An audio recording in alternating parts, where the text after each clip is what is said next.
Bonjour les amis. La situation actuelle dans notre pays, la RDC, me rappelle un adage. L'adage m'inspire une histoire. C'est l'histoire d'une dame qui marche sur la route avec sur sa tête un panier. Dans le panier, il y a des fruits. Elle se dirige vers le marché où elle espère vendre ses fruits afin d'avoir de quoi payer les minervales de ses enfants. Le long de la route, il y a des gens qui regardent. À un endroit, il y a un trou que la dame n'a pas vu. Mais si elle met son pied dans le trou, elle va tomber. Si elle tombe, le panier va tomber par terre et ce qu'il y a dans le panier vont s'éparpiller. Le long de la route, vous avez des gens qui regardent. Parmi ces gens qui regardent, on peut espérer 3 réactions. La première, ils voient bien que la dame n'a pas vu le trou. On voit bien que la dame risque de tomber dans le trou et on ne dit rien.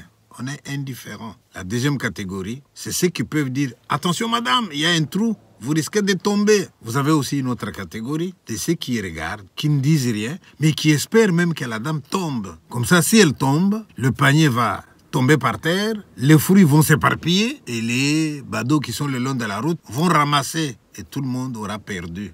Dans quelle catégorie vous situez-vous? Lorsque nous faisons des vidéos, ce n'est pas pour nous faire connaître, c'est pour tirer la sonnette d'alarme. J'ai donc envie de vous dire, tout homme politique qui aujourd'hui s'était, eh bien, je le mets dans la catégorie des gens qui regardent, qui espèrent que la dame tombe et puis qu'il ramasse le fruit. Mais ce que vous allez ramasser là, c'est momentané. Ce que vous allez ramasser là, ça risque de se retourner contre vous. Sur ma chaîne vidéo, Pitchi Banda TV, vous avez beaucoup de vidéos où je m'adresse à des hommes politiques. Exemple, Pitchi Banda parle à Félix Tshisekedi. Pitchi Banda à James Kabarebe. Pitchi Banda à M. Kamere. Mais si je m'adresse à tous ces gens-là, c'est pour dire, reconnaître que tous, nous ne pouvons pas occuper les fonctions qu'ils occupent. Mais nous pouvons au moins les éclairer. J'ose espérer qu'ils ont compris ce que nous leur disons. À mes vidéos adressées à M. Nanga, les gens ont réagi en me disant « pourvu qu'ils vous écoutent ».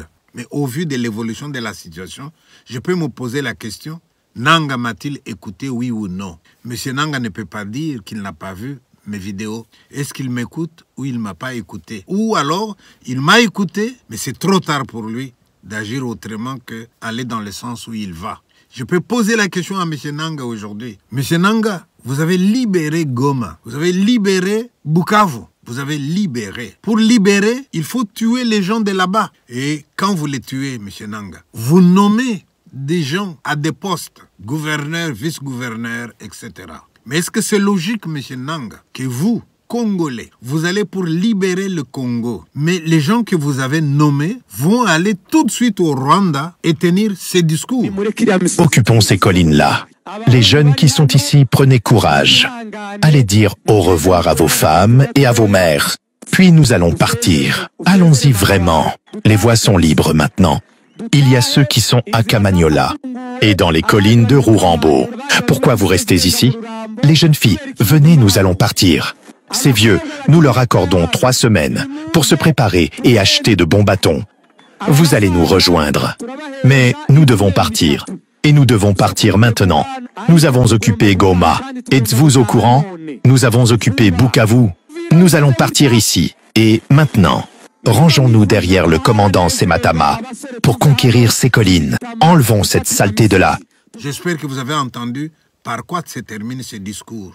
Venez, allons-y occuper les collines. Nous avons déjà libéré Bukavu. Nous avons déjà libéré Goma. Allons enlever toute cette saleté. C'est qui la saleté? Les Congolais? Monsieur Nanga, n'oubliez pas que les intouchables appellent les Hutus sales Hutus. Et voilà, aujourd'hui, tu entends bien, on va enlever toute cette saleté. Je voudrais dire un mot à nos compatriotes Banyamulenge. Je dis bien nos compatriotes parce que je ne vais pas me mêler, moi, du débat qui est congolais, qui ne l'est pas. Il y a beaucoup d'intellectuels, beaucoup de savants, beaucoup de politiciens pour le faire. Je ne le fais pas. Mais je vais tout simplement poser la question au Banyamulenge. Où êtes-vous pendant qu'on fait un appel aux Rwandais, venez occuper le Congo? Où êtes-vous pendant qu'on dit allons enlever toute cette saleté? J'aimerais bien que les Banyamulenge s'élèvent et qu'ils parlent eux aussi. Peuple congolais, au départ de tout ça, même s'il y a des maladresses, au départ de tout ça, il y a la bonne volonté, il y a l'ouverture d'esprit, il y a les bras que vous avez ouverts pour accueillir les gens, comme le montre cette autre vidéo.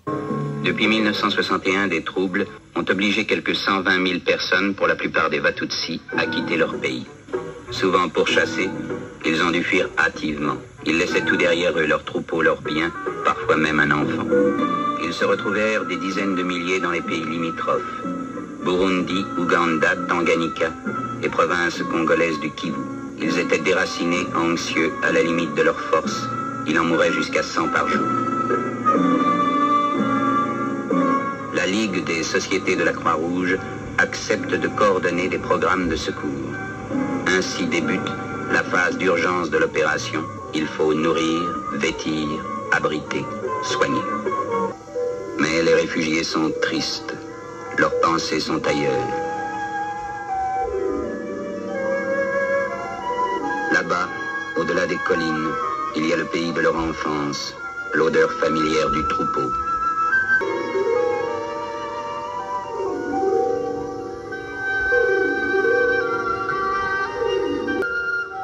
Mais ils ne peuvent plus rentrer dans leur pays. On décide alors de leur donner les moyens de reprendre ailleurs une vie normale. Le Haut Commissariat des Nations Unies pour les réfugiés confie à la Ligue des sociétés de la Croix-Rouge la responsabilité des opérations de réinstallation. Les convaincre que les terres qu'on leur offre sont bonnes, ce qui est vrai. Au Kivu, ils prennent contact avec les chefs des régions où se trouvent les terres que les autorités congolaises ont offertes. Il faut créer de bons rapports entre les populations locales et les nouveaux arrivants. Notre combat est juste. Si quelqu'un vient chez nous avec une mauvaise foi, si quelqu'un vient avec un délire de grandeur, nous sommes un peuple supérieur. Les autres sont des sales Hutus, sales Congolais, c'est ce qu'on vient d'entendre. Je pense quand même que la victoire, même si elle n'est pas encore visible aujourd'hui, elle viendra. Elle sera du côté de la justice. Je vous remercie. À peine mourrait-on pour un juste. Quelqu'un peut-être mourrait-il pour un homme de bien. Mais Jéhovah Dieu, tu as prouvé ton amour et ta grâce envers moi. On sait que lorsque j'étais encore pécheur, Christ est mort pour moi, autant marqué. Ennemi que j'étais, tu as fait de moi ton ami. Tu partages avec moi les moments les plus profonds de tes intimités. Tu es à moi, je suis à toi, et entre nous deux c'est même dans la mort.